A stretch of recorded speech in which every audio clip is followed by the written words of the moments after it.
Hey everyone.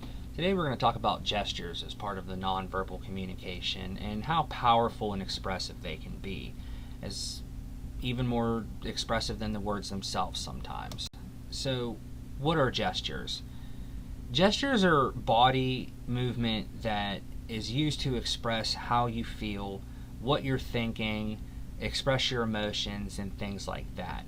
The whole use of body movement or language to communicate is called gesticulation. And researchers indicate that most people, even those born blind, will use gestures even before they can speak.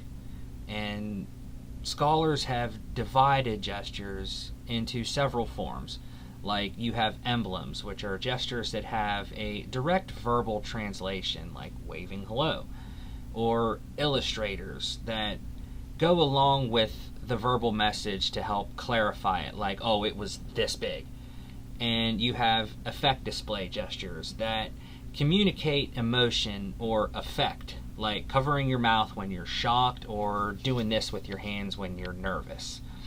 You also have regulators that control the flow of conversations, like raising your hand in a group when you want to speak or to get your teacher's attention to answer a question or ask a question. And then you have adapters, which are gestures that are used to satisfy some personal need, like you're scratching an itch or you're flicking a bug off of yourself outside. Gestures are really important. Body language can often say more than words itself, and they can mean different things in different cultures. For example, a thumbs up in the US is, good, okie dokie, I got you, I'm okay. When in the Middle East and South Asia, it's kind of the same as giving someone the middle finger.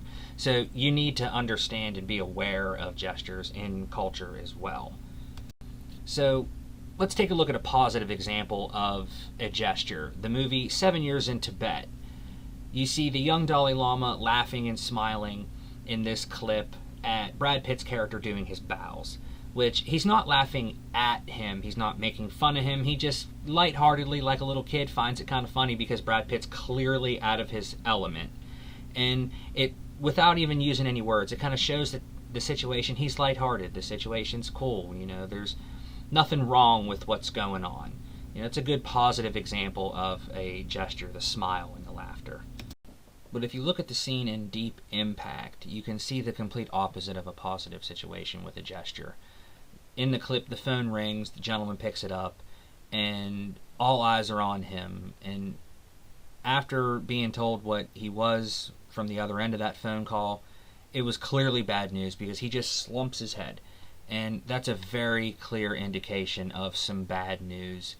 And like I said, with all eyes on him, he said more with that slumping of his head than he could have by just looking around and saying, hey guys, it's bad news. That was a lot more expressive and powerful than just saying, yep, bad news.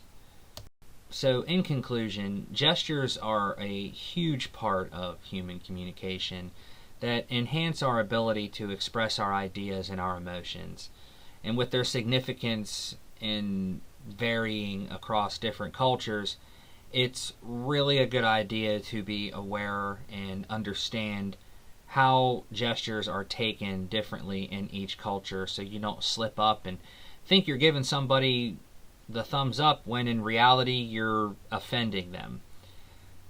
You have to be aware of the context of the gestures in those cultures. And by appreciating the roles of gestures in communication, we can become more effective communicators. We can bridge the gap between languages and cultures while getting a bit of a deeper connection with others. Understanding and harnessing these gestures and the power and the significance of them really will just lead to more meaningful and impactful interactions between both your personal and professional life and make you all around a better communicator. Because as we've talked about, sometimes nonverbal communication is more important and more effective and powerful than verbal communication. So Thanks for listening, everyone. And if you want to check out the movies that I referenced in these slides, here you go. Thanks a lot.